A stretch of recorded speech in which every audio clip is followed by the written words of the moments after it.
औज़ुबिल्लाहि मिनश्शैतानिर्रजीम बिस्मिल्लाहिर्रहमानिर्रहीम बारान रहमत। आज न्यूज़ की सहरी ट्रांसमिशन के साथ मैं हूं आपका मेज़बान सैयद शहरियार आसिम। आज हम 8वीं सहरी की नशिस्त में मौजूद हैं और हमारा आज का मौजू है वालदैन की फ़जीलत। अल्लाह ताला ने हमें दुनिया में बेशुमार नेमतों से नवाजा है, लेकिन अगर किसी नेमत को बेमिसाल कहा गया है तो वो वालदैन है। बेशक वालदैन के बग़ैर हमारी ज़िंदगी का तसव्वुर नामुमकिन सा लगता है। कुरान पाक में अल्लाह ताला फरमाते हैं कि अपने वालदैन के साथ भलाई करो, और अगर इनमें से एक भी बुढ़ापे तक पहुंच जाए तो उसके साथ नरमी से पेश आओ, ना उन्हें झड़को ना उनके आगे उफ़ करो। इस्लाम में वालदैन की शान व मर्तबा क्या है, ये आज की नशिस्त में हम जानेंगे। हमारे साथ मौजूद हैं मुफ्ती मोहसिन ज़मा साहब। अस्सलाम वालेकुम। वालेकुम अस्सलाम वरहमतुल्लाहि वबरकातुहू। हमारी जो आज की मेहमान है बहुत ही काबिल खातून हैं और इनके बारे में ये भी कहा जाता है कि ये ईंट का जवाब पत्थर से देती हैं। हमारे साथ मौजूद हैं सादिया जावेद, तर्जुमान हैं सिंध गवर्नमेंट की, इसके अलावा MPA भी हैं। अस्सलाम वालेकुम। जी वालेकुम सलाम। आपको खुशामदीद कहते हैं अपनी नशिस्त में। हमारी जो दूसरी मेहमान हैं वो एजुकेशनिस्ट भी हैं, डिज़ाइनर भी हैं। हमारे साथ मौजूद हैं सुमेरा इफ्तिकार। अस्सलाम वालेकुम। वालेकुम अस्सलाम। आपको भी खुशामदीद कहते हैं अपनी नशिस्त में। Thank you so much. Sadia, आपसे शुरुआत करते हैं। सबसे पहले तो हमें ये बताएं कि ये जो आपकी जर्नी है, सियासत की जर्नी, ये कैसे शुरू हुई? क्या फैमिली में कोई था या आप अपनी फैमिली में से अकेली हैं जो सियासत में आई हैं? नहीं, ऐसी बात नहीं है। मेरी वालदा पॉलिटिक्स करती थी और जाहिर सी बात है औलाद अपने माँ बाप से इंस्पायर होती है, और एक ख़ातून होने की हैसियत से मैं शहीद मोहतरमा बेनज़ीर भुट्टो से डेफ़िनेटली इंस्पायर थी कि उन्होंने वो बैरियर्स तोड़े जो पाकिस्तान में 80 की दिहाई में शायद ख़वातीन नहीं सोच सकती थी। बिल्कुल। तो अगर फ़र्स्ट इंस्पिरेशन की बात की जाए तो डेफ़िनेटली वो मेरी वालदा हैं, और बाकी तो आलम के लिए शहीद मोहतरमा बेनज़ीर भुट्टो ख़वातीन के लिए एक मशअल राह हैं। बिल्कुल। तो उनको करते। बिल्कुल बिल्कुल। और बीबी ने ज़ाहिर है जिस तरह काम किया था वो तो बहरहाल उसकी कोई मिसाल नहीं मिलती है। अल्लाह ताला उनको करवट करवट जन्नत नसीब अता फरमाए। अच्छा, अब आ जाते हैं ज़रा सिंध गवर्नमेंट की जानिब। अच्छा, कहते हैं कि कोई जी सिंध गवर्नमेंट को कोई भी तनकीद का निशाना बनाए तो सादिया जावेद ने आना है और फिर काउंटर करना है। अच्छा, मुझे बताएं, चलें कभी कभी ऐसा भी होता है कि लोग बिला वजह तनकीद का निशाना बना रहे होते हैं, लेकिन अगर कोई सही तनकीद भी करे तब भी आपने उनको काउंटर ही करना होता है कि नहीं जी बस जैसा भी हमारा ठीक है? नहीं, ऐसी बात नहीं है। देखें, मैं हर किसी से ये बात करती हूँ, मेरे मुखालफिन से भी मैं ये कहती हूँ कि कराची एक बहुत बड़ा मेट्रोपॉलिटन सिटी है। बिल्कुल। यहाँ के मसाइल जो हैं वो हैं, ये इनकार नहीं किया जा सकता सिंध हुकूमत कि हम ये इनकार करें कि नहीं इस शहर के मसाइल नहीं हैं। इस शहर के मसाइल हैं और वसाइल कम हैं। तो जाहिर सी बात है हम कोशिश पूरी करते हैं कि लोगों को शिकायत ना हो, लेकिन अगर आप बेजा तनकीद करें कि जी ये भी काम आपकी वजह से हो गया, ये भी काम आपकी वजह से हो गया, तो उसका जवाब देना मेरा फ़र्ज़ बनता है, क्योंकि मेरी पार्टी ने, मेरी लीडरशिप ने मुझे एक ज़िम्मेदारी दी है। तो मैं जवाब ज़रूर देती हूँ, लेकिन जहाँ गलती है, जहाँ कोताही है, उसको मैं एडमिट भी करती हूँ। तो ये कहना मुनासिब नहीं है कि सिंध हुकूमत को जो भी रिप्रेजेंट करता है वो एडमिट नहीं करता। नहीं, हम एडमिट करते हैं। कराची शहर बहुत बड़ा है, पेपर्स पे शायद इसकी 2-2.5 करोड़ आबादी है, लेकिन अगर वैसे इस शहर का हेड काउंट किया जाएगा तो वो 4 करोड़ से ऊपर है। तो वसाइल की भी कमी है, और जाहिर सी बात है इतना बड़ा मेट्रोपॉलिटन सिटी, मेरा ख़्याल से अगर दुनिया में हेड काउंट पे जाएंगे तो कराची की पॉपुलेशन जो है वो शायद बड़े शहरों में से एक हो। बिल्कुल जी। और ज़ाहिर है मैं इस बात को बिल्कुल यकीन इस बात पे मानता हूँ कि देखें, अगर कोई बेजा तनकीद करेगा तो डेफिनेटली उसको जवाब दिया जाएगा। जहाँ आप राइट हैं, जहाँ आपकी तनकीद बनती है करें, इसमें कोई मुज़ायक़ा नहीं है, आपका हक़ है कि आप अपनी आवाज़ उठाएं, लेकिन अगर बेजा तनकीद की जाएगी तो ज़ाहिर है उस पर काउंटर किया जाएगा। अच्छा, पहले रमज़ान मुबारक से हम शुरुआत करते हैं। रमज़ान मुबारक जैसी आती है अशिया खुर्दनोश की कीमतें जो है वो आसमान से बातें करने लगती हैं।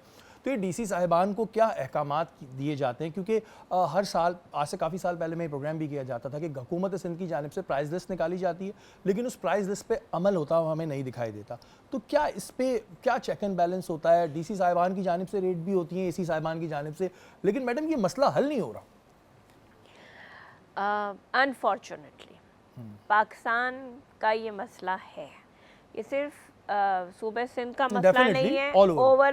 ओवरऑल अनफॉर्चुनेटली दुनिया में जब मुख्तलिफ अक़वाम के मज़हब के जो है वो त्यौहार आते हैं तो हर चीज़ की कीमत कम कर दी जाती है, डिस्काउंट लगा दिया जाता है, सेल लगा दी जाती है, ताकि उससे ये हो कि हर आदमी वो चीज़ उसके लिए मैसर हो जाए और इस्तेमाल करे। लेकिन अनफॉर्चुनेटली पाकिस्तान में जो ज़ख़ीरा अंदोज़ हैं वो रमज़ान से पहले ज़ख़ीरा करना शुरू हो जाते हैं, और जब वो मार्केट में चीज़ पहुंचती है तो वो जो दुकानदार है वो उसकी कीमत बढ़ा देता है। सिंध गवर्नमेंट भी कोशिश कर रही है, इस दफ़ा ज़्यादा कंट्रोल करने की कोशिश की जा रही है, और ऐसी बात नहीं है, कंट्रोल है भी।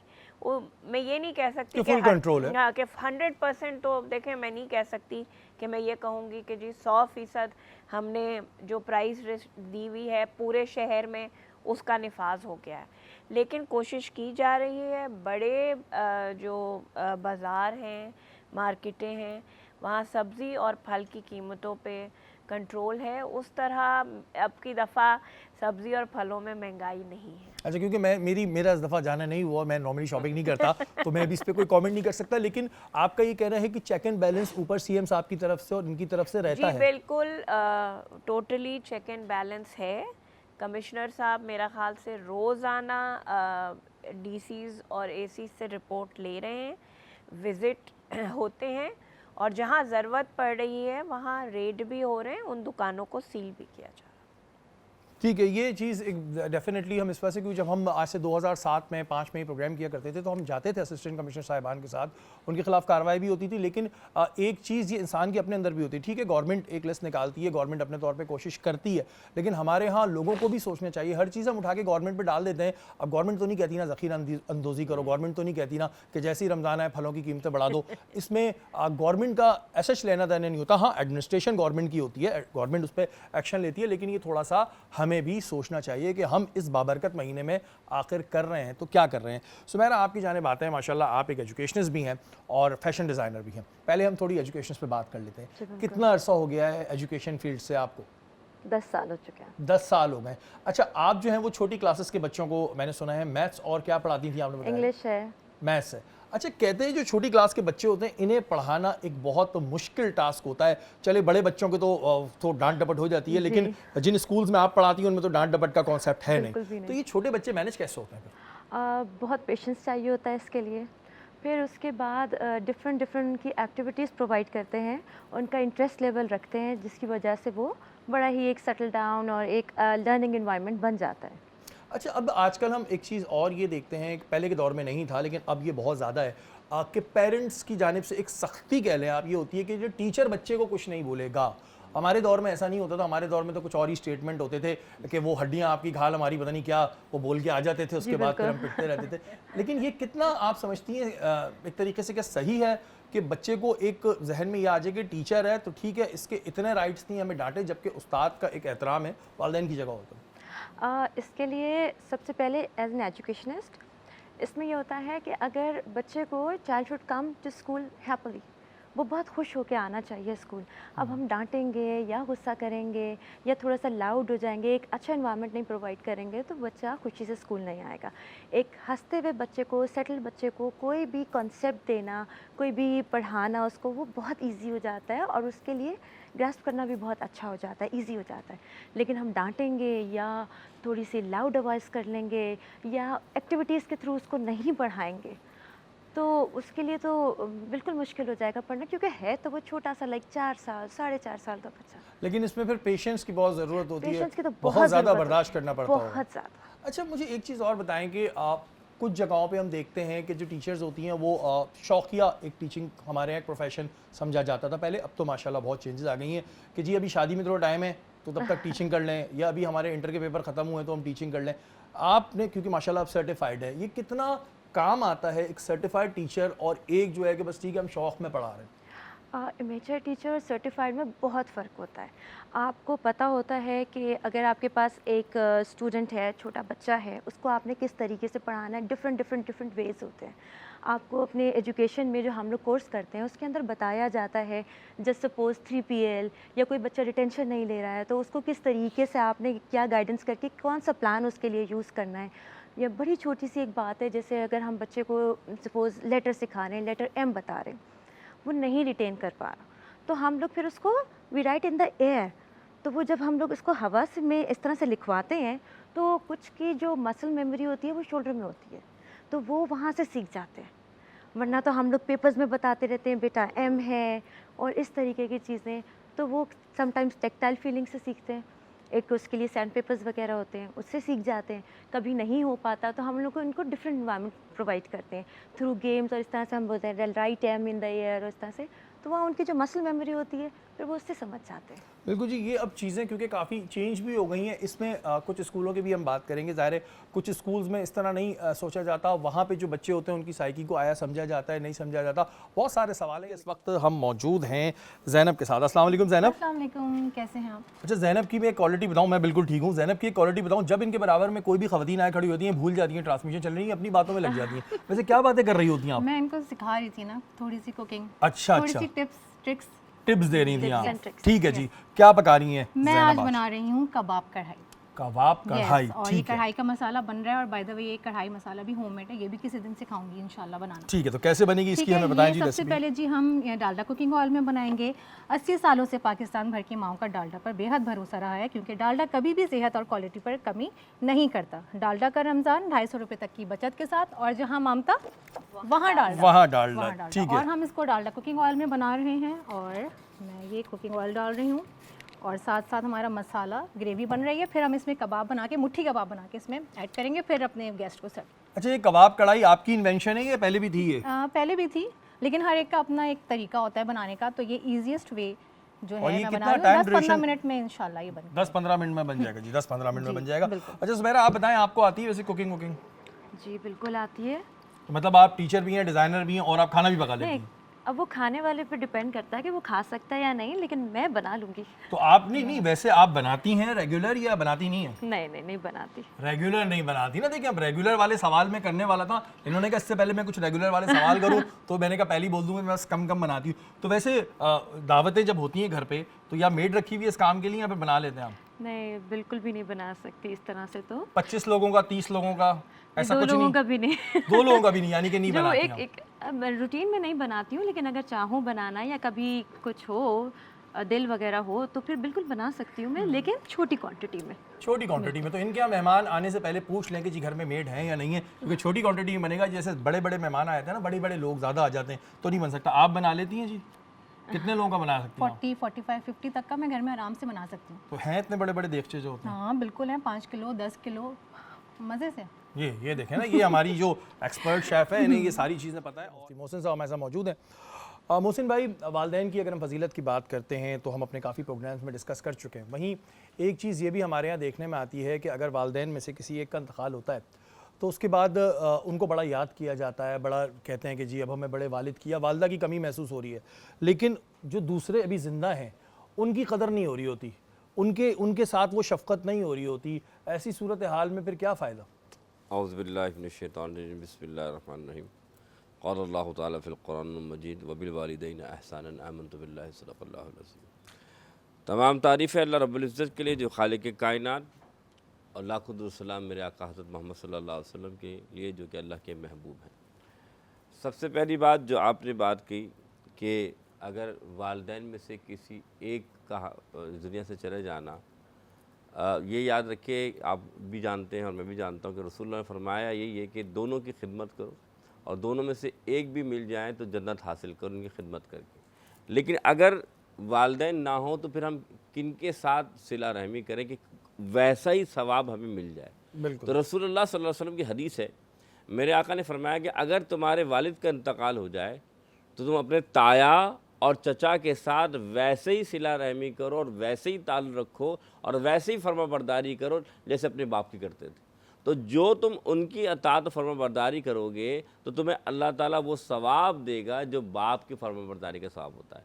इस तरह अगर तुम्हारी माँ का इंतकाल हो जाए तो हुज़ूर फरमाते हैं तो फिर अपनी खाला के साथ अच्छा सलूक करो, उससे सलूक करो, क्योंकि खाला तुम्हारी माँ की तरह है। अगर वो जो सवाब जो तुमने माँ की खिदमत करके ना पाए, खाला की खिदमत करोगे तो अल्लाह वैसे ही सवाब तुम्हें देगा जो तुम अपनी माँ की क्या करते थे।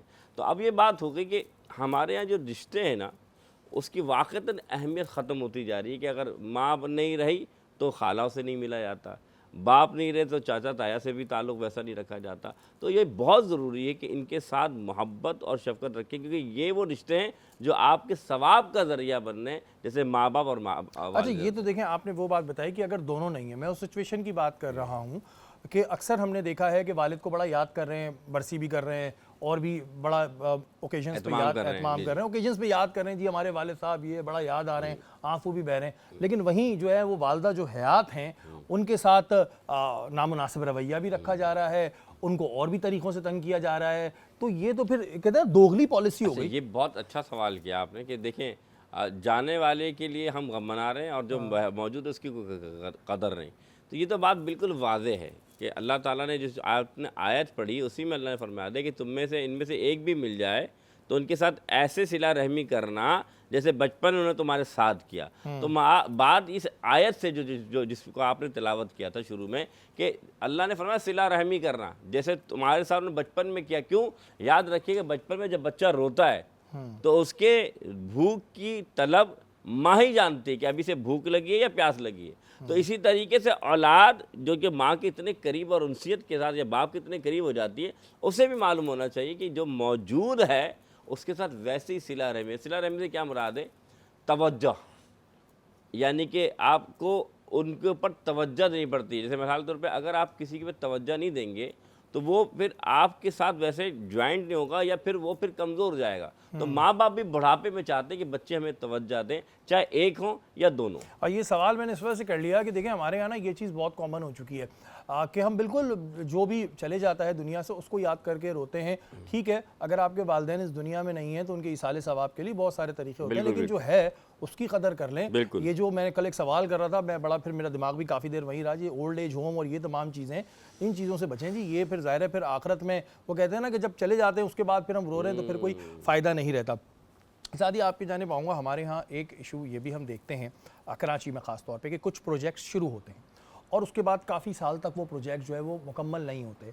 आपके समझती हैं इसकी वजह क्या है? आया फ़ंड की कमी होती है या जिसको कॉन्ट्रैक्ट दिया है वो डिले कर रहा होता है? क्योंकि काफ़ी ऐसे एक दो, काफ़ी तो नहीं बोलूँगा फिर आप बोलेंगी गलत तनकीद कर रहा हूँ, कुछ प्रोजेक्ट्स ऐसे हैं जैसे नीबा वाला है, ये भर कोई पूछ रहा होता है कब बनेगा कब बनेगा, हमें तो नहीं पता कब बनेगा। वजह क्या है, रुक क्यों जाते हैं? आप रेड लाइन की बात कर रहे हैं? जी जी। अच्छा, देखिए रेड लाइन का जब मंसूबा पाकिस्तान पीपल्स पार्टी ने लॉन्च किया था तो जो पिछली गवर्नमेंट का टेन्योर था वो बहुत थोड़ा टाइम था जब वो लॉन्च किया गया था। उसका एस्टिमेटेड टाइम कॉस्ट जो टाइम को वो किया गया था वो शायद 2.5 साल था कि वो 2.5 साल में मंसूबा मुकम्मल हो जाएगा।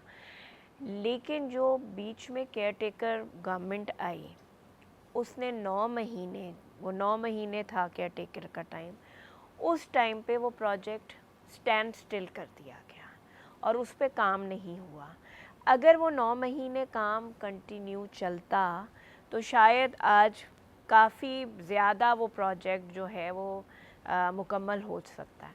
फिर जब हमारी गवर्नमेंट आई तो आपको पता है कि जो कंस्ट्रक्शन इंडस्ट्री के लिए सामान का इस्तेमाल है उसके प्राइस में बहुत ज़्यादा फ़र्क आ गया। तो जो कॉन्ट्रैक्टर था उसने गवर्नमेंट को कहा कि जी हमें प्राइस रिवाइज़ करके दें। उसके निगोसिएशन में कोई 1-1.5 महीना हमें लगा। तो समझें कि 1 साल तो तकरीबन इसी बुनियाद पर प्रोजेक्ट जो है वो डिले हो गया है। 9 महीने, 9.5 महीने वो जो केयर टेकर का टाइम था उसमें वो प्रोजेक्ट रुक गया। फिर जाहिर सी बात है कॉन्ट्रैक्टर 9 महीने से तो बैठा ही हुआ था ना, तो जो उसने ख़रीदारी की थी या बुक कराई थी चीज़ें, उनकी प्राइस कहीं चली गई, तो हाई प्राइस हो गई। तो फिर गवर्नमेंट ने उसके साथ नेगोशिएट किया है। अब काम उस पर जारी है और बहुत जल्द मैं कहूँगी कि हम कोशिश भी कर रहे हैं, गवर्नमेंट इस पर कोशिश कर रही है। ट्रांसपोर्ट मिनिस्टर शर्जील नाम मेमन साहब ने कहा है कि जो हमने डेडलाइन रखी है उससे पहले मुझे ये प्रोजेक्ट पूरा अच्छा, मुझे एक बात बताइएगा, ये जो केयर टेकर गवर्नमेंट ने इसको 9 महीने रोका, ये कोई बाय लॉ रोका या वो उसको कंटिन्यू कर सकते थे, उन्होंने खुद नहीं किया? देखें, उनका ये मानना था कि जो पिछली हुकूमत के काम हैं अगर वो कंटिन्यू रहेंगे, इलेक्शन के टाइम पे जो होती है वो फंडिंग्स रोक दी जाती हैं। ओके। लेकिन हर प्रोजेक्ट की फंडिंग ज़रूरी नहीं है कि आप रोकें, जिससे आवाम को की बेहतरी के लिए है। तो इलेक्शन कमीशन ऑफ पाकिस्तान ने एक ऑर्डर निकाला कि जितने प्रोजेक्ट हैं पाकिस्तान में वो रोक दिए जाएं जब तक इलेक्शन नहीं होगा। तो जो 9 महीने का वो पीरियड था, उस टाइम पे सिंध में तमाम डेवलपमेंट के जो काम थे वो रोक दिए गए, जिस पे पाकिस्तान पीपल्स पार्टी ने प्रोटेस्ट भी किया था।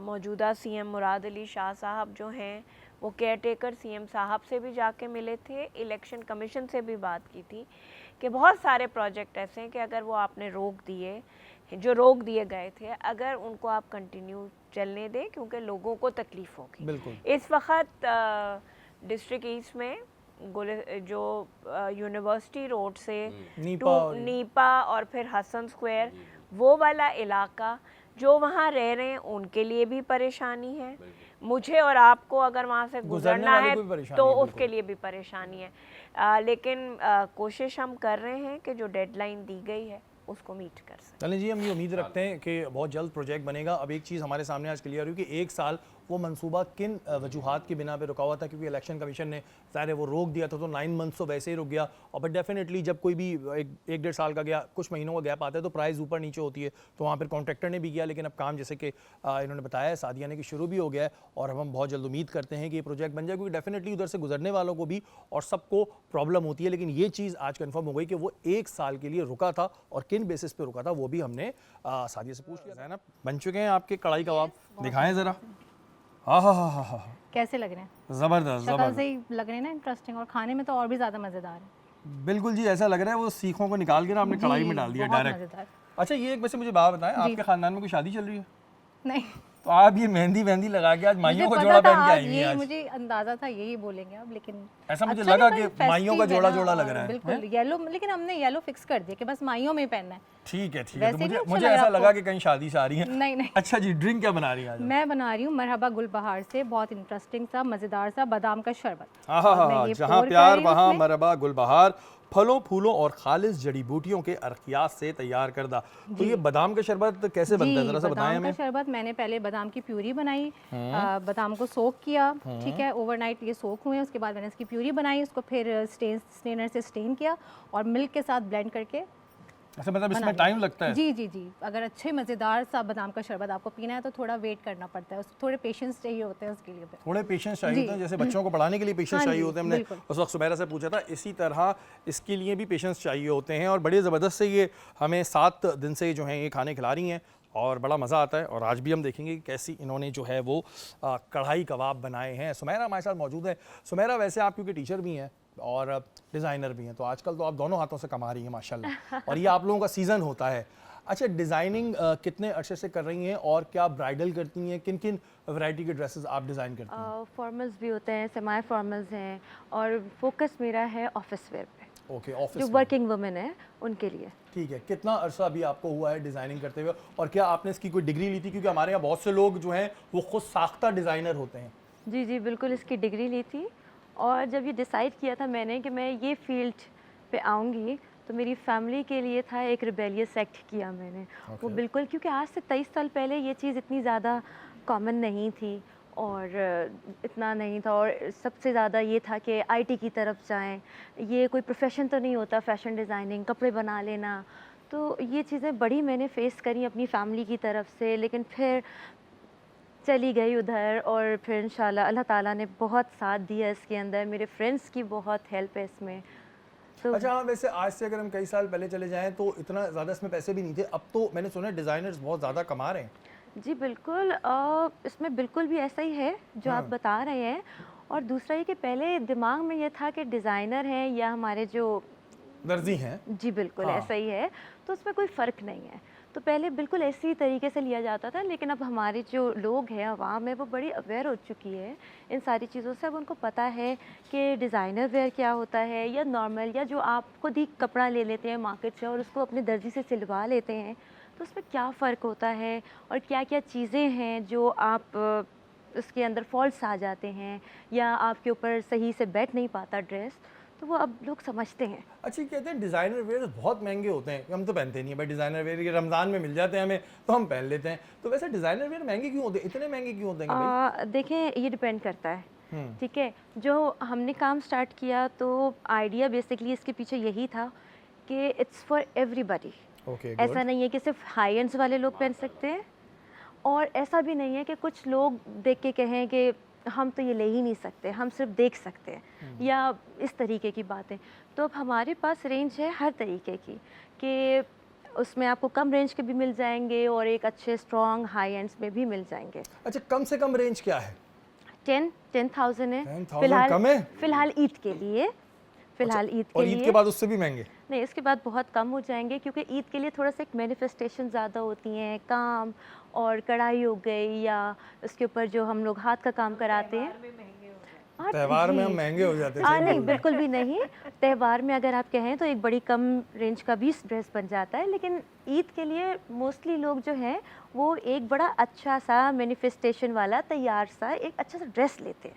अच्छा, एक प्रॉब्लम और ये आती है हमारे यहाँ कि कहते हैं कि जो डिज़ाइनर होते हैं ये सूट ले लेते हैं मतलब किसी भी इवेंट से पहले और देते लेट हैं, यही प्रॉब्लम दर्जियों में भी आता है। तो आप लोग के यहाँ भी यही होता है? नहीं नहीं, ये तो पेट्स में है, ये तो आप खुद ही बनाते हैं, चाहे आप 5 बना लें ड्रेसेस, चाहे आप 50 बना लें ड्रेसेस, तो इसमें तो ऐसा कुछ नहीं है। बट हमें ये पता होता है कि कब डिमांड आएगी, तो उसके लिए हम लोग पहले से रेडी रहते हैं।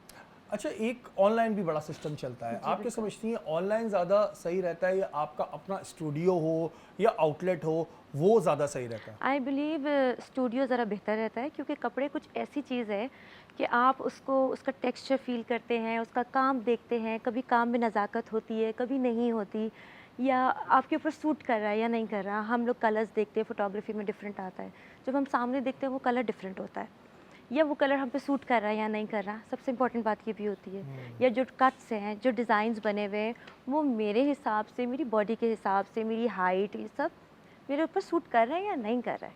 अच्छा, और ये जो ब्राइडल ड्रेस इतने महंगे होते हैं, इतने महंगे महंगे कि सुन के बोलो इसमें 4 शादियां हो जाएं, ये क्यों इतने होते हैं? और क्या वाकई में अगर हम सुनते हैं कोई 20 लाख का जोड़ा, तो क्या वाकई में उसमें कुछ 20 लाख वाला होता है या ऐसी बस डिज़ाइनर का टैग लग गया तो 20 लाख का हो गया? बिल्कुल होता है, उसमें उसके डिज़ाइनर का नाम होता है। नाम के 20 लाख रुपए ले रहा हो, नाम के, बाकी कुछ ऐसा खास काम नहीं होता देखिए, हो। सोने के तारों से तो नहीं बनता ना अच्छा, मैंने सुना है सोने के तार भी से सूट बनते हैं, मैंने सुना है ऐसा। भाई, जो कर सकते हैं वो बिल्कुल बनाते होंगे। हाँ, इतने महंगे महंगे होते हैं ये जोड़े, हम तो नहीं पहन सकते। जिनके पास ये क्लाइंट एज होती है वो। सादिया, वैसे आप लेती हैं महंगे जोड़े? हाँ बिल्कुल लेती हूँ। महंगे महंगे? महंगे महंगे नहीं, लेकिन हाँ महंगे लेती हूँ। अच्छा, वैसे खवातीन के सूट्स होते भी महंगे हैं, मैंने सुना है, जी, मर्दों के बिल्कुल। मुकाबले में।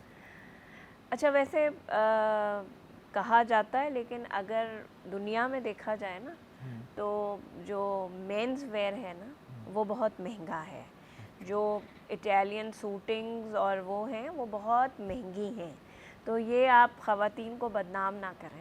नहीं, हमारे पास से तो वो कभी इटालियन सूट गुजरेगा भी नहीं, हम तो कभी सोच भी नहीं सकते। नहीं, वो आपकी बात, लेकिन आप ऐसे कह रहे हैं, लेकिन वैसे दुनिया में मेंस वेयर जो है वो ख़वातीन के मुकाबले में महंगा है। जैसे औरतों से ज़्यादा अच्छा खाना मर्द बनाते हैं, ये भी है। शेफ़ जो हैं वो ज़्यादा अच्छे मर्द हैं और मशहूर मर्द हैं।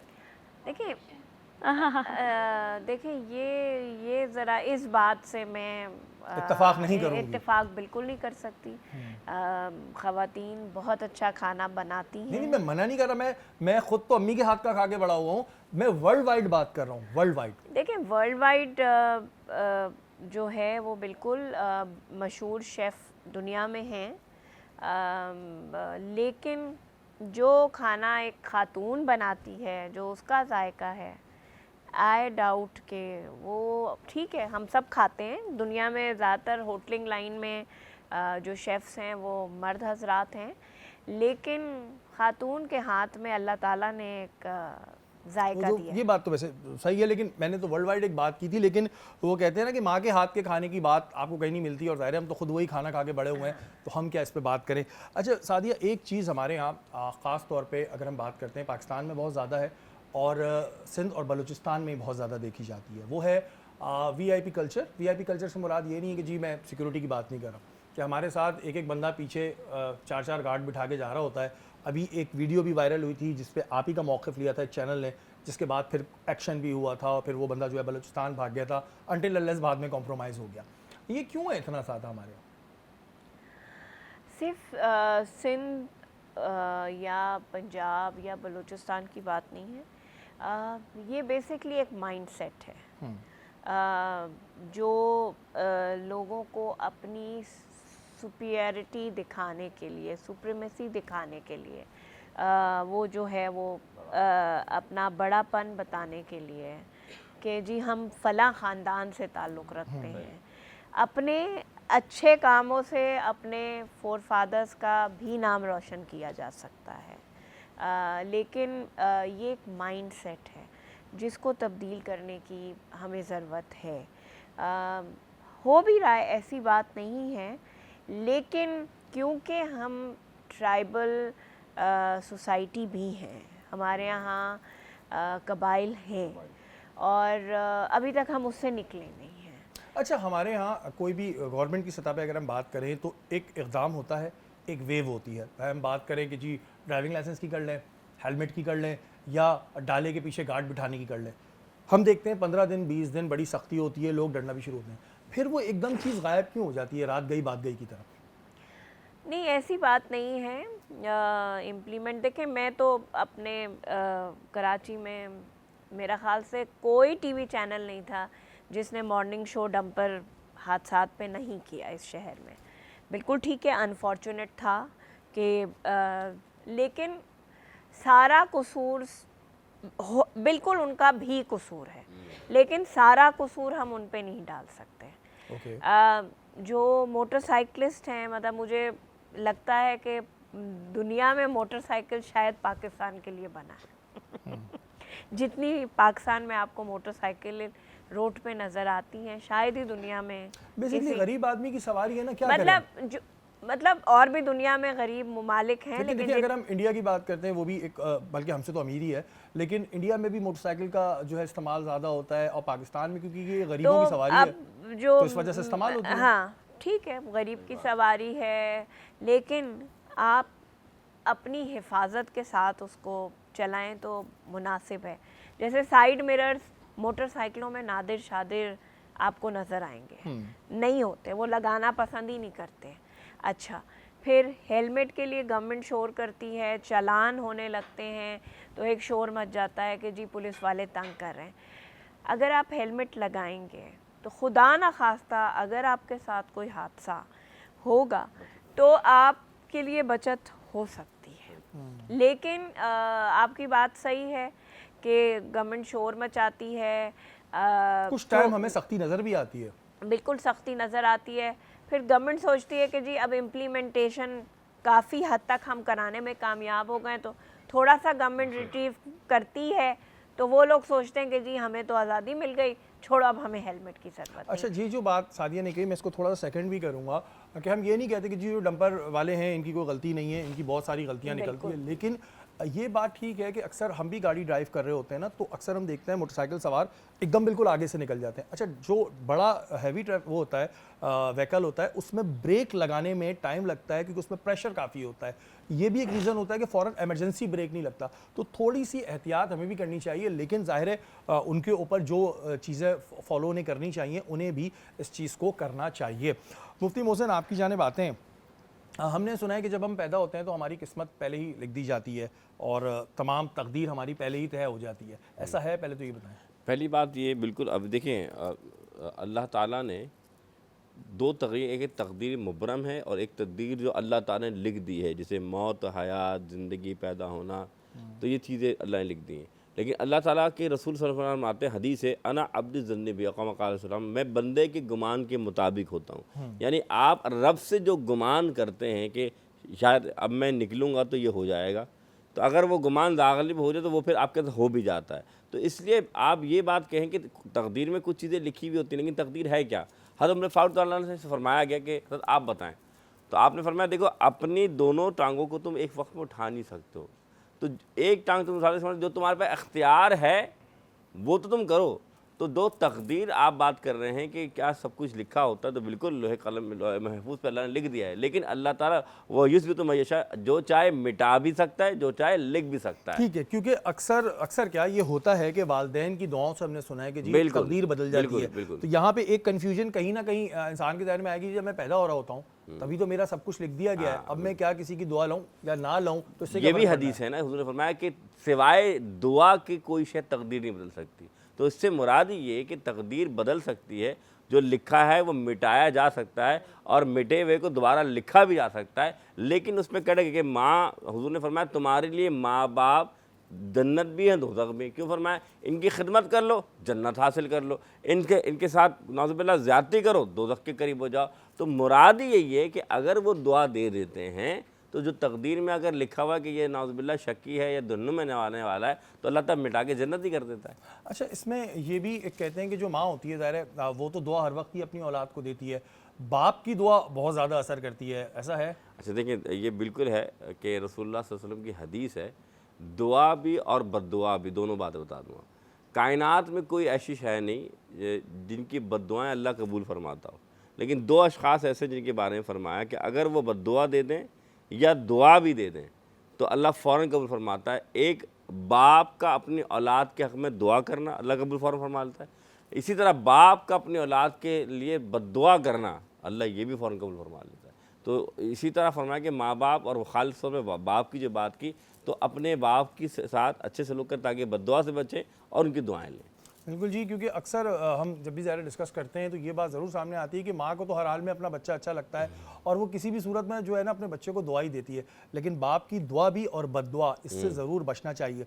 अच्छा, कुछ बच्चों के साथ ये होता है कि वो फाइनेंशियल इश्यूज़ की वजह से पाकिस्तान से बाहर रह रहे हैं, ज़ाहिर मुल्की हालात की वजह से वो चले जाते हैं और पीछे यहाँ पे पेरेंट्स हैं, तो वो अपने माँ बाप के हकूक़ कैसे अदा करेंगे? पीछे कोई और देखने वाला नहीं है, लेकिन ज़ाहिर एक इशू है, अब जाना पड़ रहा है, तो फिर क्या करें? देखिए, सबसे पहली बात तो ये है कि पहला तो हुक्म ये है कि वो अपने माँ बाप के करीब होकर उनकी ज़िम्मेदारी करें, लेकिन जब हालात अगर माशी तौर पर तंगी हैं, माँ बाप के साथ रहने में उनकी वो रखवाली ना कर पाएँ, तो शरीयत ने इजाज़त दी कि बच्चा जाके कफ़ालत जो है दूर से भी उनकी कर सकता है, नौकर रख के, ग़ुलाम रख के। तो पहले तो ग़ुलाम का था, लेकिन अब नौकर रख के, चाकर रख के, तो इसमें कोई मुज़ायका नहीं, लेकिन करना औलाद ही ने है।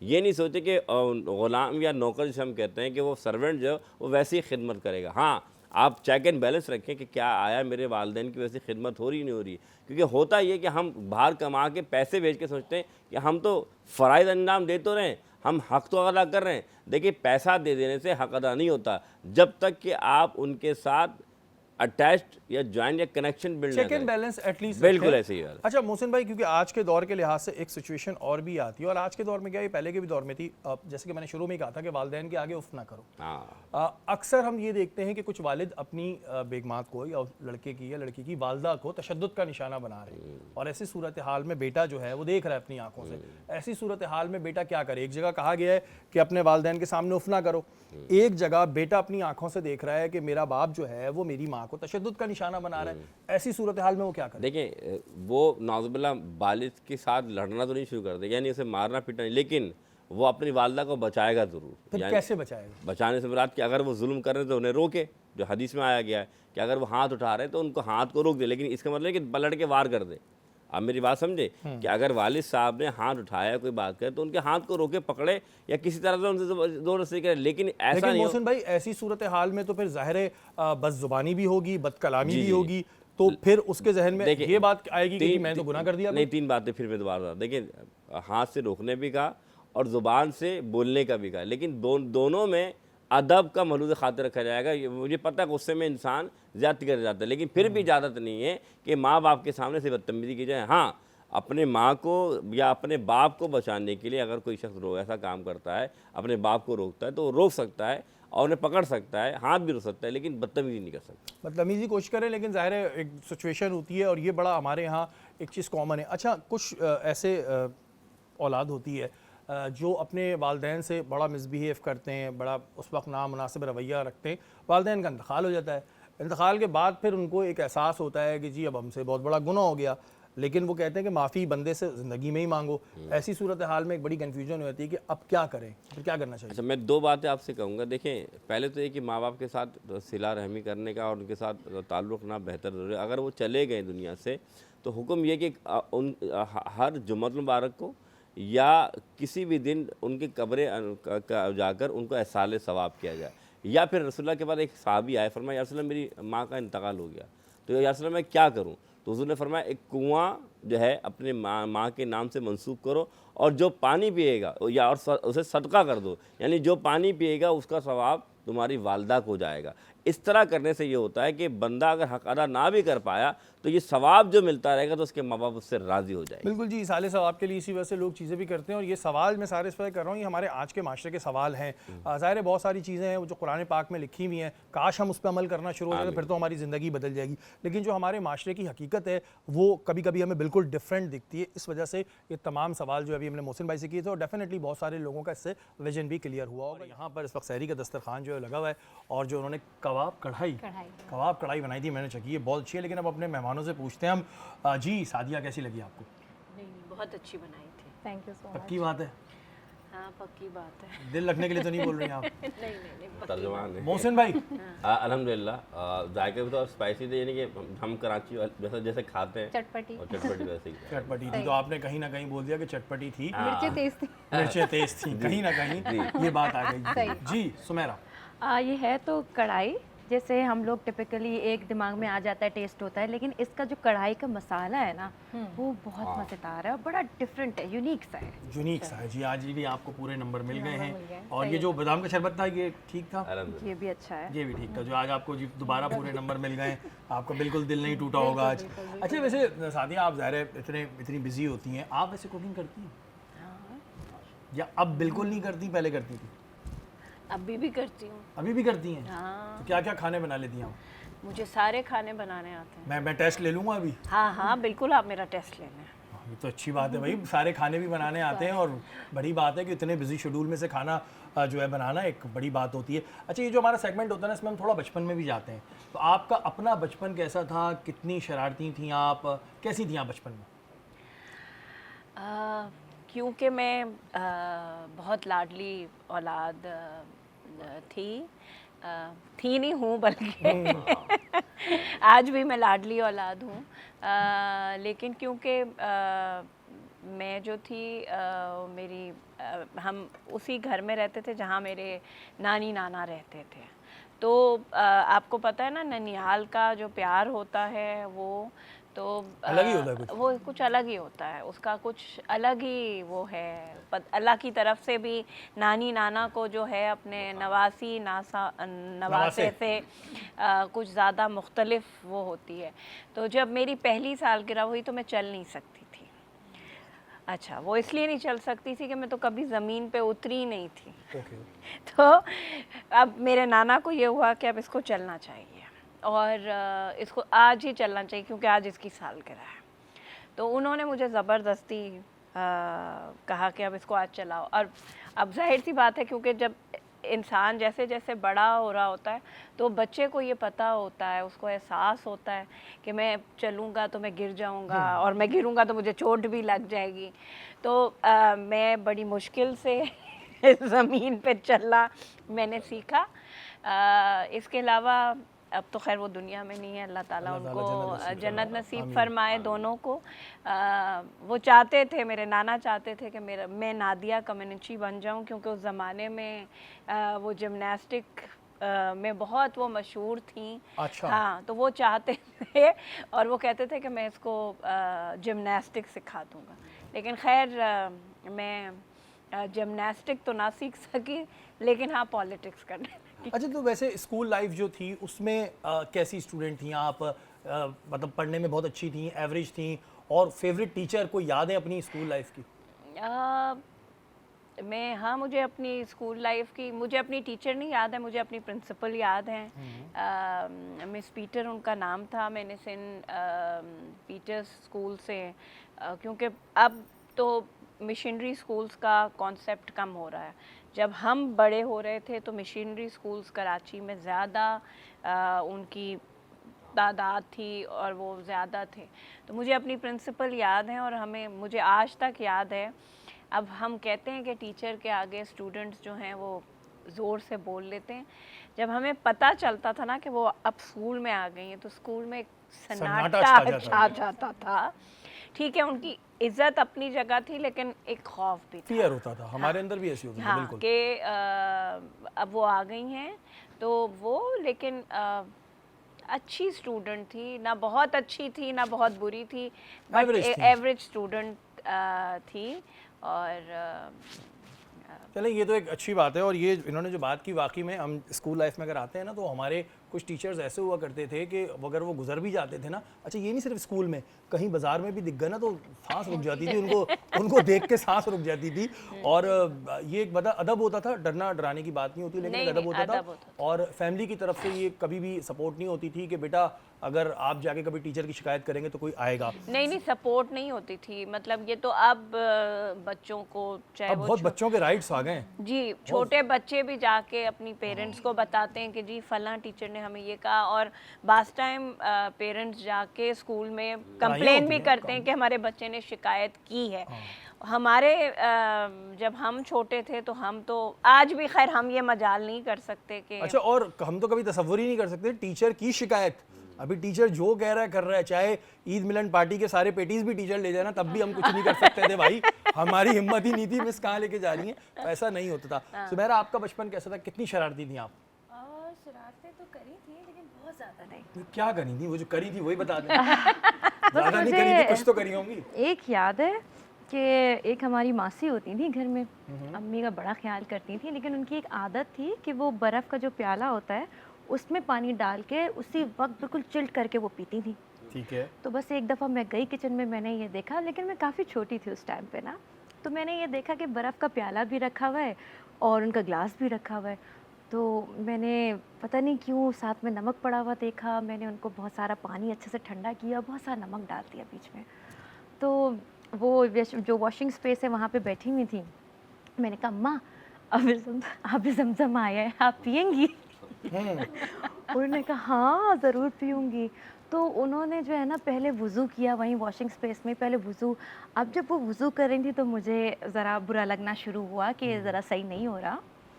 अब फिर वज़ू किया, फिर वो खड़ी हुई, उन्होंने बहुत देर तक दुआ मांगी।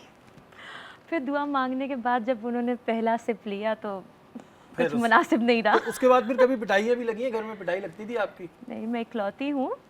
तो इकलौते बच्चे, हाँ, इकलौते कहाँ पिटते हैं? हाँ, सभी इकलौते बैठे हुए हैं, हम ही तीन वाले बैठे हुए हैं यहाँ पे। अच्छा, फिर तो नहीं, कभी भी नहीं। बहुत लाड, बहुत नाज नखरे। कभी आपकी पिटाई कभी नहीं लगी? नहीं, पिटाई तो बिल्कुल भी नहीं लगी। लेकिन अच्छा, वहाँ से वो भी कह रही नहीं मुझे भी नहीं, पिटाई ऐसी तो बात नहीं। नहीं, ऐसी बात नहीं। अगर माँ बाप मारे नहीं तो मुझे लगता है अच्छा, आपकी हुई है पिटाई? हाँ, बिल्कुल हुई है। क्या मतलब है, कोई हम मतलब ठीक है कुछ घरों में नहीं हुआ होगा लेकिन हम एबनॉर्मल लोग नहीं लेकिन हैं। एक बात मुझे बताएं, ये लड़के ज्यादा क्यों पिटते हैं बेचारे? ये मुझे इस बात का जवाब दें। इस बात को काबीना में उठाए। भाई का भी मुझसे सवाल इस है। बात को गवर्नमेंट उठाए काबीना में कि भाई ये जो बेटे होते हैं ये किस बात पे ज्यादा पिटते हैं? मेरा जो भाई जब छोटा था तो जैसे ही ट्यूशन टीचर आता था वो जाके सो जाता था। हाँ। कि मतलब अब मैं तो सो गया हूँ, अब थोड़ी नौकर आएंगे कि उठो और टीचर आया है। अच्छा, तो एक हफ्ता इसी तरह सिलसिला जारी रहा। अच्छा, मेरी अम्मी को टीचर ने शिकायत की कि जी मैं आता हूँ और जो नवीद है वो जाके सोते रहते हैं, सो जाता है। उन्होंने कहा अच्छा ठीक है। दूसरे दिन जो थी मेरी वालदा जो है इसके कमरे में गई और इसको उठा के खूब पिटाई लगाई। खूब नहीं, पिटाई लगाई। हाँ 2-4 झापड़ इसको लगे। उसके बाद वो दोपहर वो टीचर के टाइम पे सोना भूल गया।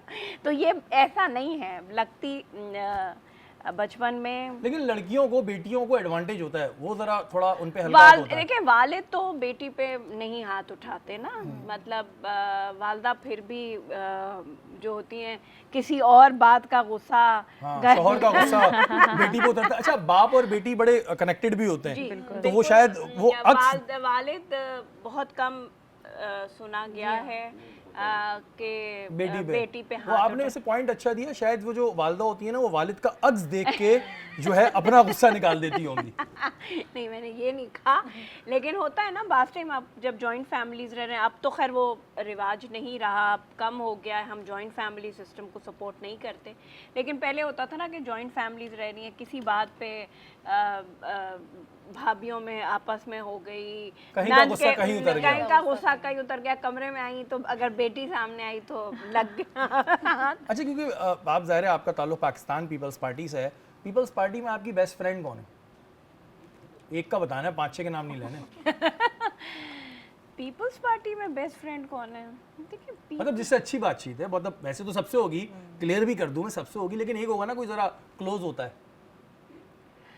हाँ, मैं पहले नहीं जानती थी, वो मेरे साथ एमपीए है, कुलीग है मेरी, कोई उससे पहले दोस्ती नहीं थी। जब मैं पिछले टेन्योर में पहली दफ़ा एमपीए बनी तो निदा खोड़ो, निसार खोड़ो साहब की बेटी, वो मेरी अच्छी दोस्त है, हम हर तरह का मजाक करते हैं, मतलब अच्छी आपकी बॉन्डिंग है? जी, उनके साथ अच्छी बॉन्डिंग है, कोई पुरानी दोस्ती नहीं थी, लेकिन बाकी भी लोगों से मेरी लड़ाई नहीं है। आप लड़ाई कराने की साजिश जो कर रहे हैं एक तो भाई पॉलिटिशियन का मसला होता है। अब मैं बिल्कुल पॉजिटिव बातें कर रहा हूँ, मैं, मेरी कोई नेगेटिव बात नहीं थी, टोटल पॉजिटिव बात थी, और मैं खुद कह रहा हूँ कि इनकी सबसे ज़ाहिर अच्छी बात होगी, बहुत अच्छा काम कर रही है, लेकिन निसार खोड़ो की जो साहबजादी है उनसे इनकी अच्छी है। मैंने क्लियर कर दिया, ठीक है, क्लियर कर दिया, मुझ पर बिला वजह के इल्ज़ाम लगते रहते हैं।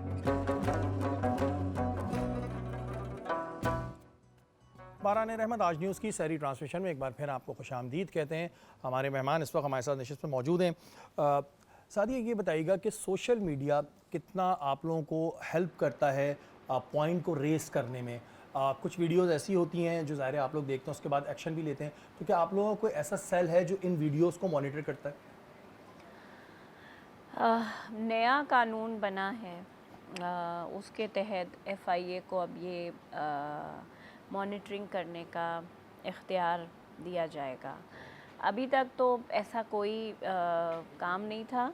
जहाँ बहुत हेल्पफुल है वहाँ नेगेटिवली जितना उसका इस्तेमाल इस वक्त है कि मैं आपको नहीं जानती, लेकिन मैं आपके बारे में कहानी पूरी बिल्कुल पीका एक्ट आ चुका है, बिल्कुल नहीं, मैं आपके बारे में कहानी लिख दूंगी, हाँ, और वो कहानी जो है वो वायरल भी हो जाएगी, और आपका एक जो इमेज है वो बिल्ड हो जाएगा कि जी ये तो इससे बड़ा शायद करप्ट आदमी कोई नहीं है, या जराइम पेशा आदमी कोई नहीं है। तो पाकिस्तान में सोशल मीडिया का जो है अगर देखा जाए तो बहुत गलत इस्तेमाल, पाकिस्तान में क्या ओवर द वर्ल्ड इसका गलत इस्तेमाल हुआ है। पॉजिटिव यूज़ डेफिनेटली हो सकता है, लेकिन उसका नेगेटिव यूज़ जो है वो ज़्यादा किया अच्छा, कुछ ऐसी वीडियोस होती हैं जैसे आप लोगों को मौसूल होती होंगी, जिसमें अगर हम कहीं ये देख लें कि पुलिस तशद्दुद कर रही है या किसी के साथ ज़ाती हो रही है, तो उस पर जब तक मीडिया पॉइंट आउट ना करे या आप खुद अपने तौर पे एक्शन आप लोग ले लेते हैं, वेट नहीं होता? नहीं, ऐसी बात नहीं है। अगर कोई वीडियो भेजता है तो मैं अपनी अगर ज़ाती तौर पे बात करूं तो मुझे तो कोई भेजता है तो मैं ज़रूर कोशिश करती हूं कि उसको चेक करा लूं। अगर वो सही है तो जिस इलाके से वो रिपोर्टिंग हो रही है वहाँ उसकी मैं मदद कर सकूं। अगर कोई ज़्यादती हो रही है, पुलिस के हाथों कोई ज़्यादती हो रही है, या वैसे भी मतलब कोई चीज़ हो रही है तो उसको मैं ज़रूर कोशिश करती हूँ। मैं अपनी ज़ाती बात कर रही हूँ, लोग डेफिनेटली करते होंगे, लेकिन उस तरह क्योंकि हमारे यहाँ पहला तो जहन ये जाता है ना कि क्योंकि ये फॉरवर्डेड वीडियो है तो पता नहीं ये सही भी है कि नहीं, और ये नई है या पुरानी है, ये नई है या पुरानी है। जैसे कराची में जब अभी पिछले साल बारिशें हुई थी तो एक वीडियो वायरल हो गई थी, और जी वो कि पता नहीं कौन सा नाला था और उसमें जो है वो गाड़ी तैर रही थी या ये वो। जब बाद में उसको चेकआउट किया गया तो वो इंडिया की वीडियो थी। Oh my God. लेकिन वो हमारे टीवी ने भी हाईलाइट कर दी थी। अच्छा। हाँ, और एक मुझे याद है आज से 4-5 साल पहले जो महमूदाबाद के अंदर से नाला जा रहा है, वो वीडियो वायरल थी कि जी वो नाला जो है वो ब्रेकआउट कर गया है, टूट गया है और महमूदाबाद के कच्चे घरों में पानी दाखिल हो गया। अब जब महमूदाबाद लोग गए और कैमरे गए तो पता चला वो झूठी और फेक वीडियो थी। इस तरह की चीज़ें वाकई में बहुत जो है ना, इसने जो एक पॉजिटिव चीज़ थी उसका बड़ा एक ज़ाहिर लोगों को सोच में डाल दिया कि लोग ज़ाहिर सोच में पड़ जाते हैं कि आया ऐसा है भी कि नहीं है, क्योंकि ये वाकई में बात सही कह रहे हैं। हम भी कुछ वीडियोस देखते हैं क्योंकि वो हमारी नज़र से गुजर चुकी होती है, तो हमें पता चल जाता है कि 10-10 साल पुरानी वीडियो और बहुत सी जो वीडियोज़ हैं वो इंडिया की और दूसरी जगहों की होती हैं, जिसे हम जो है वो दिखा देते हैं। अच्छा, मुझे एक बात का जवाब दीजिएगा कि अक्सर हम ऐसा सुनते हैं कि जो सरकारी काम होते हैं उसमें सियासतदानों की मुदाखलत बहुत ज़्यादा होती है। लाइक दिस कि अगर पुलिस कोई काम सही कर रही है तो जी उसको किसी बड़े पॉलिटिशियन का फ़ोन आ गया। मैं किसी एक पार्टी की बात नहीं कर रहा, मैं ऑल ओवर बात कर रहा हूँ। तो क्या वाकई में सियासी मुदाखलत बहुत है सरकारी कामों में? नहीं, ऐसे नहीं है, लेकिन जाहिर सी बात है, देखें जो पार्लियामेंट में लोग बैठे हुए हैं, जो जनरल इलेक्शन लड़के आए हैं, उनके वोटर सपोर्टर हैं। वो जाहिर सी बात है अगर आते हैं और वो कहते हैं कि जी हमने ये किया नहीं है, हमारे साथ ज़्यादती हो रही है, आप फ़ोन करते हैं पुलिस को, SHO से आप बात कर लें, तो बिल्कुल जाहिर सी बात है उस इलाके का MPA MNA या नोटेबल जो है जो पॉलिटिक्स में है, वो पुलिस को फ़ोन ज़रूर करता है अपने उस वोटर सपोर्टर को मदद करने के लिए। लेकिन जब आगे से मुझे लगता है कि जब रिस्पांस आता है, वो बताते हैं कि नहीं ये इस तरह नहीं हुआ, इस तरह नहीं हुआ, तो वो, लेकिन बाज़ जगह ज़्यादती हो भी रही होती है। हाँ, कहीं होती भी है, ये ऐसा कहीं नहीं है, नहीं भी होती है। हाँ, कहीं ज़्यादती हो भी रही होती है। तो ये कहना कि जी सरकारी कामों में सियासतदानों की मुदाखलत है, तो ज़रा ये एक तो पहली बात ये कि पाकिस्तान में जो है ना वो सियासत करना या जो सियासतदान है ना उसको एक नेगेटिव विलन जो है ना, मुझे लगता है कि विलन बना के पेश कर दिया गया है। अच्छा, इसका रीज़न ये है कि भाई हमने भी देखा है जो बात है, मैं आपकी पार्टी की बात नहीं कर रहा, फिर आप बोलेंगे मेरी पार्टी की बात करो। सियासतदान बहुत से वादे कर लेते हैं स्टेज पे आके जब इलेक्शन होते हैं, और वो इतने बड़े बड़े वादे होते हैं फिर वो पूरे नहीं होते। तो फिर हमने कहा भाई वो सियासतदानी का जो वादे पूरे कर दे। देखें, जाहिर सी बात है जब आप इलेक्शन कैंपेन में होते हैं तो पॉलिटिकल पार्टीज़ अपना अपना मैनिफेस्टो देती हैं जिसमें आवाम के साथ कमिटमेंट किया जाता है। पाकिस्तान पीपल्स पार्टी ने भी जब इस दफ़ा इलेक्शन लड़ा तो वो लोग कहते हैं कि जी चेयरमैन बिलावल भुट्टो जरदारी ने कहा था कि मैं 300 यूनिट तक जो जिन घरों में बिजली का इस्तेमाल होगा वो मैं फ्री कर दूंगा। अच्छा, अब जाहिर सी बात है उसका कोई मैकेनिज़्म भी तो उनके जहन में था ना कि वो कैसे फ्री करेंगे, ऐसे कैसे फ्री कर सकते हैं बिजली जब हुकूमत खुद बिजली ख़रीद रही है पावर प्लांट से, तो कैसे बिजली मैं आपको फ्री में दे दूँगी। तो जाहिर सी बात है उसका जो पाकिस्तान पीपल्स पार्टी की क़यादत ने ये बात की थी तो उसका ऑल्टरनेटिव एनर्जी जो है उसकी तरफ जाने के लिए हमने सोचा था और जो हम जा भी रहे हैं। जैसे सिंध वो पहला सूबा है जहाँ सबसे सस्ती बिजली जो कोयले के ज़रिए थरकोल से, जब लोग कहते थे कि जी थरकोल से कोयला से बिजली नहीं बन सकती, लेकिन पाकिस्तान पीपल्स पार्टी ने करके दिखाया और इस वक्त थर का जो कोयला है उससे कोई हम 650 मेगावाट बिजली जो है वो एक प्लांट से ले रहे हैं, 2 प्लांट इस वक्त काम कर रहे हैं। ठीक है, इसी तरह विंड मिल्स के थ्रू जो कि अगर आप कराची से निकलें टूवर्ड्स हैदराबाद तो झंपीर इस रीजन का सबसे बड़ा विंड कॉरिडोर है, वहाँ विंड कॉरिडोर्स पे काम किया गया है और हम बिजली पैदा कर रहे हैं। तो जाहिर सी बात है चेयरमैन ने जब ये बात की थी तो उनको ये पता था कि हमें ऑल्टरनेटिव की तरफ जाना है, जैसे कि सोलर कोई विजन कोई ना कोई विजन था। वो अब वो लोग कहते हैं कि जी वो तो कहा था तो दी तो नहीं ना, लेकिन एक ओवरनाइट इनके कहने का मकसद ये है कि जब भी कोई इस तरह की चीज़ आती है कि कोई भी प्रॉमिस किया जाता है तो वो ज़ाहिर आगे का विजन होता है और ज़ाहिर इट टेक सम टाइम। ज़ाहिर कोई भी बात मैं आपको बोलूँगी मैं कल घर बना के दे रहा हूँ तो कल तो नहीं बन जाएगा, उसमें कंस्ट्रक्शन करेंगे, टाइम लगेगा, ये एक रीज़न होता है। सुमेरा आप बताएं कि जी बिल्कुल ईद के दिनों में ही आके शॉपिंग का जो है वो ज़्यादा रुझान लोगों का क्यों बढ़ता है और आप लोगों का क्या प्रोसीजर होता है उस पर पूरा? ईद के दिन एक तो ये है ना कि ईद के लिए सब नया जोड़ा लेते हैं, चाहे आपके पास जितने भी हों, तो आपका ये ज़रूर होता है सबका कि एक नया जोड़ा आखिरी दिनों में क्यों ख्याल आता है, ये सवाल है, ये जो बिल्कुल लास्ट मोमेंट पे आ रहा होता है? ये रौनक है ईद की। नहीं नहीं नहीं नहीं वो हमें सस्ती चीज़ें ख़रीदने का शौक़ नहीं है। हमें पता होता है कि आखिरी दिन जो है ना वो महंगी चीज़, आखिरी दिनों में चीज़ें महंगी और हो जाती हैं, तो हमें महंगा जोड़ा ख़रीदना होता है। नहीं, मेरे ख्याल से जो प्राइस टैग हम डे 1 लगाते हैं वही प्राइस टैग तो लगा रहता है अमूमन, बट ये कि कुछ ईद की रौनकें होती हैं, उनमें से एक ये है कि आप अपनी शॉपिंग कर रहे हैं, चूड़ियाँ ख़रीद रहे हैं। मेहंदी एक दिन पहले भी लगाई जा सकती है चांद रात से, लेकिन चांद रात में धक्के खा के और लाइनों में लग के मेहंदी लगाने के तो मज़ा ही तो अलग उसमें है। बेचारे शौहरों की क्या गलती होती है, उन्होंने क्या कौन सा गुनाह किया होता है?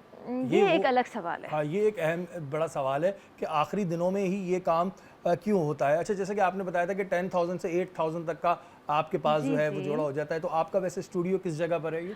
ख़ैबान राहत पे है और सारी कलेक्शन सुमेरा इफ्तिखार ऑफिशियल पे इंस्टाग्राम पे मौजूद है और इसमें सब तरीके के लिए और बहुत सारे लोगों के लिए, चाहे हमारी नानी दादी है, यंग जनरेशन है, टीन्स हैं, सबके लिए कोई ना कोई चीज़ ज़रूर मौजूद है। आप ज़रूर शॉपिंग करने जाइए। मैं क्यों करूँगा वहाँ से जाके शॉपिंग, मैंने क्यों करनी है वहाँ जाके शॉपिंग? मैं मर्दों वाली कलेक्शन पहनता हूँ और हमें रमज़ानों में मिल ही जाते हैं, तो हमारा नहीं, काम तो हो घर जाता है। वालों के लिए, वो घर वालों का भी तो हक है ना ईद पे। सब अब अपना अपना हक, अब माशाल्लाह दौर इतना फास्ट हो चुका है कि सब अपनी अपनी शॉपिंग खुद ही कर लेते हैं। बेगम अपनी शॉपिंग कर लेती हैं, बेगम बच्चों की करा देती हैं, और हम यहाँ पे पूरे 29वें रोज़े तक होते हैं। तो फिर हम पे आप ये प्लीज़ जुल्म ना करें, क्योंकि अभी सादिया ने बोल दिया तो मैं कहीं घर जाऊँ तो वो बोलेंगे भाई अब तो आपने करानी है, तो भाई ऐसा कोई सीन नहीं है।